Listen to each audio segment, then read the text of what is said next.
on lawyers, journalists and student activists.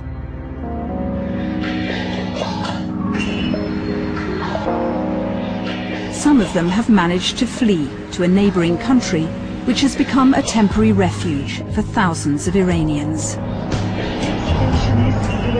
Some of the young Iranians who dared to protest have ended up here in Turkey. I've come to the town of Kayseri to hear some of their stories.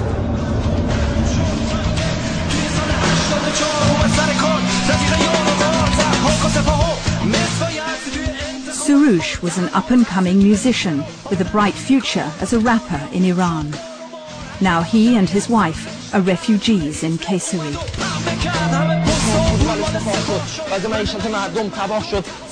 Surush's rap, calling for change, became a rallying cry for the opposition Green movement. Hey, now It's me. that's you. Surush's controversial music and video made him a target. He was arrested by the security forces. They blindfolded me, handcuffed me from behind and shackled me. They put me in solitary confinement for 34 days, in a place less than 10 foot square. They tortured me every single day, interrogated me from morning until night. It's me after release. You can see sign of torture here. So painful. Surush was blindfolded all the time. He never saw the men who beat him every day. But worse was to come.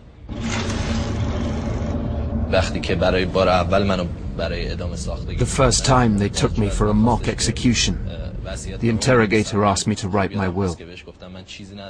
I said, I don't have anything to write. Just kill me so I don't have to suffer anymore. You feel as if you're dying every second in that place.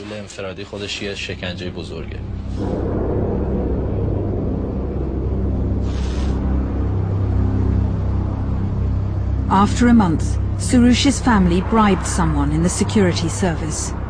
He was allowed to escape when he was being transferred between prisons. Then his family paid people smugglers $15,000 to take the couple across the mountains into Turkey. The human traffickers took us across the border. They separated me from my wife. It was very tough. We were taken on mules through the mountains in the snow.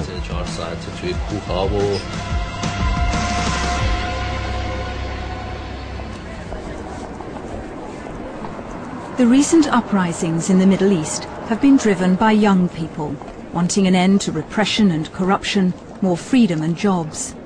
In Iran too, many students took to the streets after the disputed elections. Neda? Hi, I'm Jane. Fahang. Hi. Nice to meet you. In Kayseri, I found Neda and Fahang. They met at university. Then Fahang was arrested for taking part in the election protests.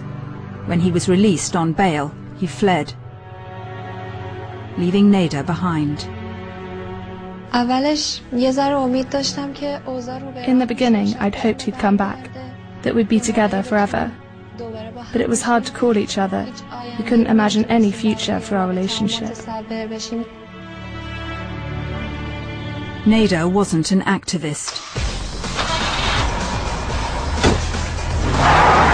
But 2 months after Fahang left, she was abducted on her way home from college. She says she was taken to a basement, blindfolded, and then roughed up by some men. Their questions were all about Fahang. Where is he? How did he get out of Iran? They'd listened to our phone calls. I'm sure of it. I don't know who they were, but it was obvious they worked for the government.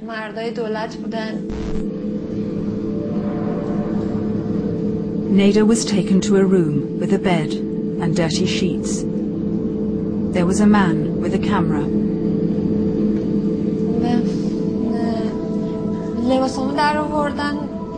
They took my clothes off and rubbed themselves against me.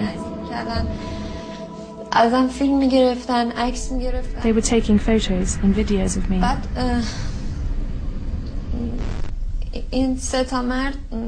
Then 3 men raped me. I can't say for how long, but over and over again.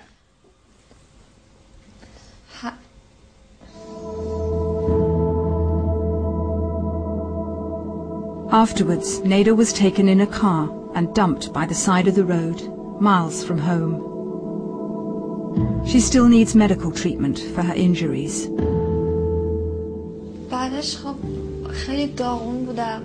I was really damaged. I didn't think I would survive or ever see Farhang again.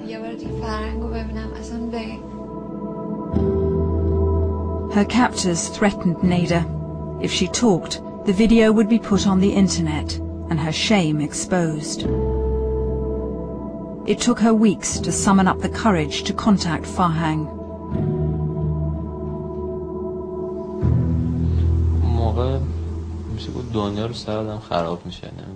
At that moment, my world just fell apart. I didn't know what to do. But it would be wrong if I turned my back on her and only worried about the social stigma, what people thought of us. But Farhang still wanted to be with Neda. And so she escaped from Iran and was reunited with him in Turkey.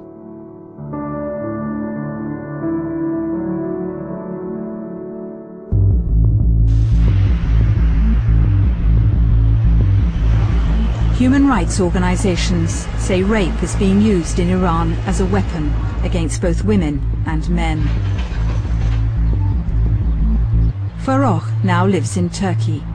He was a teacher and campaigner, and one of the few people in Iran prepared to admit he is gay. It's against the law there, punishable by prison or even execution.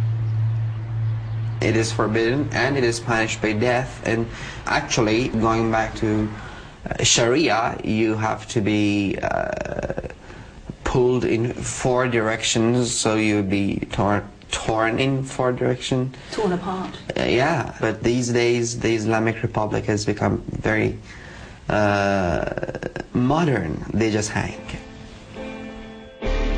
Farokh was arrested after the election for putting up posters of a woman shot dead during the protests. He was accused of being a terrorist. And then he was raped. They want to give the feeling that people are absolutely helpless, because that is the feeling that you get when you're being raped. You really feel helpless. And it destroys you in many ways. This episode was to show the Iranians that nothing is off the table. Farokh was released after the rape. Then he heard he'd been denounced for being gay. He fled to Turkey in fear of his life. Iran has the highest execution rate of any country in the world except China. 66 people in 1 month alone this year, according to human rights organizations. Some of them were political prisoners.